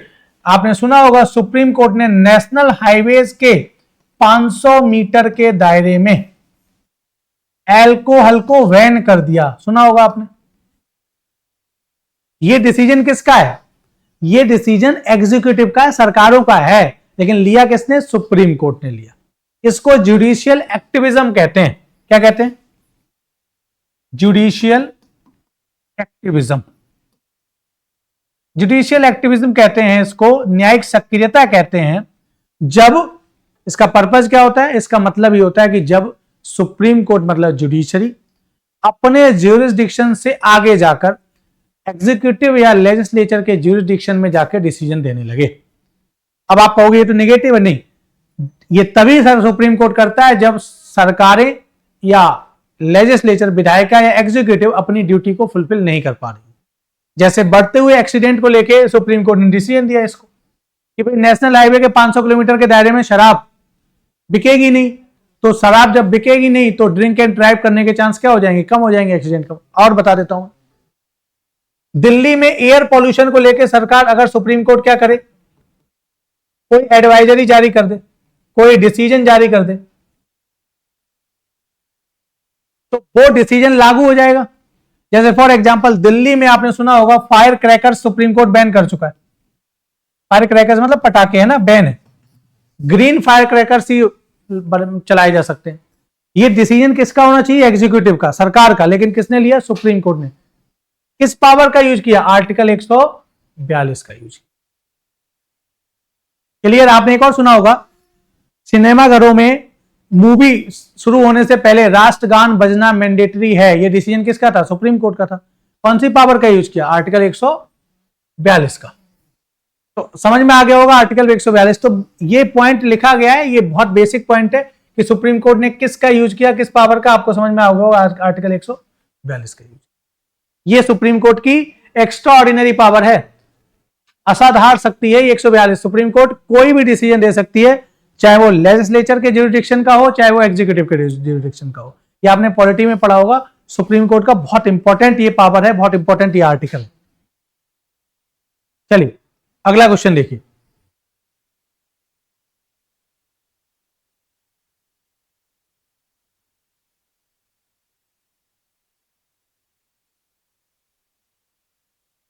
What was the key objective of the POSCO Amendment Bill 2024 debated in the Rajya Sabha?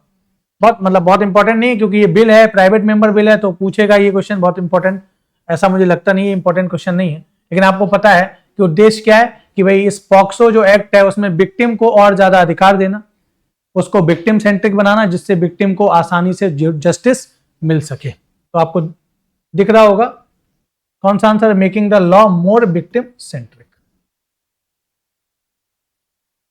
अगला क्वेश्चन देखिए।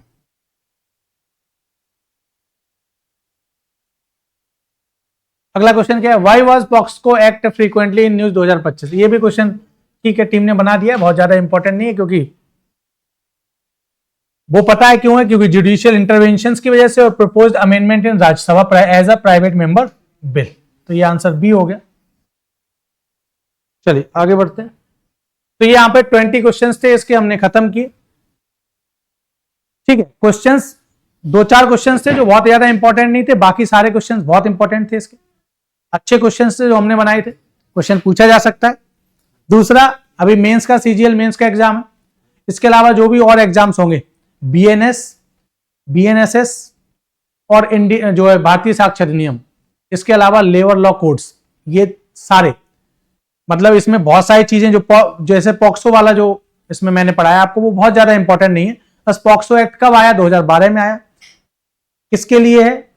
18 साल से कम उम्र के बच्चों के लिए, है ना, चाहे वो गर्ल हो या बॉय हो, उसके प्रोटेक्शन के लिए, वो सेक्सुअल एब्यूज से उन्हें बचाने के लिए, है ना। इसके अलावा एक और एक्ट बताया मैंने, पॉश एक्ट 2013 का, वो याद रखना है। बाकी चारों लेबर लॉ रिफॉर्म्स जो हैं, चारों लेबर लॉ कोड्स को आपको याद रखना है, और बीएनएस, बीएनएसएस और इंडियन एविडेंस एक्ट की जगह भारतीय साक्षर अधिनियम, और उसकी हिस्ट्री में लॉर्ड मैकॉले से, वो मैंने आपको ऐड कराई इसमें। वो सारे तीनों बहुत इंपॉर्टेंट हैं, इनको आप फोकस करके बहुत इंपॉर्टेंटली पढ़ के जाना। और आपको दिख रहा होगा पीछे के अगर पेपर देखोगे तो लगातार हर एग्जाम में ये पूछे जा रहे हैं। चलिए कुछ इंफॉर्मेशन है हमारी मॉक्स के बारे में। हमारी जो आरबी की कॉम्बो टेस्ट सीरीज चल रही है उसमें हमने स्पेशल फीचर ऐड किया है। क्या है? इसमें 30+ ऑल टॉपिक वाइज टेस्ट आपको अवेलेबल होंगे अगर आप उससे ज्वाइन करते हैं, जो ऑल एसएससी और रेलवे एग्जाम्स के लिए आपकी फायदा करेंगे। और उसमें पीवाईक्यूज होंगे रेलवे और एसएससी एग्जाम्स जितने भी होते हैं उन सबके। देखिए इसमें स्पेशल फीचर क्या है कि आपने अभी देखा होगा, आप जब टेस्ट देते हैं तो केवल आप सब्जेक्ट वाइज दे देते हैं या ओवरऑल देते हैं। यहाँ पे क्या है, हमने टॉपिक वाइज टेस्ट बनाया है। मान लो फॉर एग्जांपल आपको केमिस्ट्री का जो है टेस्ट देखना, आपको एक एक टॉपिक केमिस्ट्री का चेक करना है, तो आप क्या करोगे, केमिस्ट्री में के सेक्शन में जाके आप क्या करोगे, टॉपिक वाइज आप पीवाईक्यू देखोगे और अपनी तैयारी को चेक कर सकते हो। जैसे यहाँ पे करंट अफेयर का दिया गया है, जैसे मैंने अभी पढ़ाया, तो न्यू मेजर बिल्स और एक्ट या मेजर लॉज है, या जो मैं लेबर लॉज और जुडिशियल रिफॉर्म्स की बात कर रहा था, उसमें जाओगे और उसके सेक्शन में जाके उन टेस्ट को देके आप अपनी उस टॉपिक में, पर्टिकुलर टॉपिक में तैयारी को आप चेक कर सकते हो। और ये सबके लिए है, history, geography, polity, economy, science, सबके लिए यहाँ पे, मैथ्स, रीजनिंग, सबके लिए अवेलेबल। तो इसका स्पेशल फीचर है कि आप टॉपिक वाइज जाके अपनी तैयारी को भी क्या कर सकते हो, चेक कर सकते हो। ठीक है, इसके लिए हमारी टेस्ट सीरीज चल रही है आरबी की कॉम्बो टेस्ट सीरीज, 499 रुपए में। टारगेट ग्रुप के 2 टारगेट ग्रुप इसमें बनते हैं और आपको 75 दिन के टारगेट प्लान के साथ इसमें आपको जोड़ा जाता है। 9 मंथ्स की वैलिडिटी के साथ ही इसमें एसएससी, सीजीएल से लेके ये सारे एग्जाम्स ये कवर करेगी ये combo test series, one stop solution के रूप में है। इसके बारे में सारी इंफॉर्मेशन यहाँ पे दी हुई है जो मैंने बताई आपको। इसके अलावा हमारा मैथ का updated 3.0 batch, Dronacharya batch, maths का स्पेशल बैच है, शुभम सर के साथ चल रहा है। 999 रुपए में मात्र, फीस बहुत कम कर दी गई है 6 मंथ्स की वैलिडिटी के साथ, और 12 मंथ्स की वैलिडिटी के साथ 1299 रुपए में एसएससी एग्जाम प्री और मेंस का कंबाइंड बैच है ये। इसके अलावा जनरल अवेयरनेस का जीएस जीके का बैच 3.0 अपडेटेड जो है शेड्यूल और वीडियोस के साथ एसएससी सीजीएल सीएचएसएल और ऑल वनडे एग्जाम्स के लिए प्री और प्लस मेंस की हॉलिस्टिक तैयारी के लिए अवेलेबल है मात्र 699 रुपए 9 मंथ्स की वैलिडिटी के साथ, जिसमें राधिका मैम साइंस की क्लासेस लेंगी आपको और मैं पॉलिटी, इकोनॉमी, ज्योग्राफी और हिस्ट्री की क्लासेस आपको ले रहा हूं। साथ ही साथ इसमें जो है आपको स्टैटिक जीके, करंट अफेयर्स, ये सब कुछ इसमें अवेलेबल होगा आपको इस बैच में। इसके अलावा जनरल अवेयरनेस का हो गया, रीजनिंग का बैच हैप्पी राव सर के साथ चल रहा है 399 रुपए में मात्र 8 मंथ की वैलिडिटी के साथ स्पेशल रीजनिंग क्लासेस चल रही है। इसके अलावा इंग्लिश का कंप्लीट बैच है पंकज सर के साथ 9 मंथ्स की वैलिडिटी के साथ एसएससी और ऑल अदर एग्जाम्स के लिए। इसके अलावा हिंदी का भी अंशुल सर का बैच चल रहा है, स्पेशल बैच है हिंदी का यूपी एग्जाम्स के लिए। अगर कोई पढ़ना चाहे तो हिंदी का बैच भी आपको स्पेशल बैच अवेलेबल है इसमें। इसकी इंफॉर्मेशन नहीं है, लेकिन आप अगर हमारे ऐप पे जाओगे तो हिंदी के बैच की भी इंफॉर्मेशन आपको मिल जाएगी। यूपी एग्जाम्स के लिए आप उसकी तैयारी कर सकते हो, बहुत कम प्राइस पे अंशुल सर के साथ वो बैच आपका अवेलेबल है। इसके अलावा वन स्टॉप सोल्यूशन के रूप में हमारा ऑफिसर्स बैच 3.0 अवेलेबल है आपको। सारे लेटेस्ट अपडेटेड शेड्यूल और अपडेटेड वीडियोस के साथ ये बैच अवेलेबल है, जिसमें maths, English, GK, reasoning, computer, combo test series सब कुछ इसमें वन स्टॉप सोल्यूशन के रूप में आपको अवेलेबल है। इसमें स्टैटिक जीके, करंट अफेयर्स, है ना, सारा कुछ आपको ई बुक सब प्रोवाइड होंगी आपको मात्र 1400 रुपए में, 1499 रुपए में 4 मंथ्स की वैलिडिटी, 1999 में 9 मंथ्स की वैलिडिटी और 2499 में 15 मंथ्स की वैलिडिटी के साथ। जिसमें आपको यह भी होगा कि आप जो है जीएस वाले सेक्शन में आप 2 टीचरों से पढ़ पाओगे, आप मुझसे भी पढ़ सकते हो, साथ ही शिवम सर भी, उनकी क्लासेस भी आपको पॉलिटी, ज्योग्राफी, हिस्ट्री की अवेलेबल होंगी, तो आपके पास बहुत सारे ऑप्शंस भी होंगे। तो ये सारी इंफॉर्मेशन थी हमारे बैचेस के बारे में। तो ये वीडियो लेक्चर आपको कैसा लगा ये जरूर बताएं, अपना कमेंट फीडबैक में जरूर दें। अगर हमारा वीडियो लेक्चर पसंद आया हो तो ज्यादा से ज्यादा लाइक करें, चैनल को सब्सक्राइब करें और वीडियो को अपने दोस्तों के साथ शेयर करें। Thank you very much. जय हिंद दोस्तों।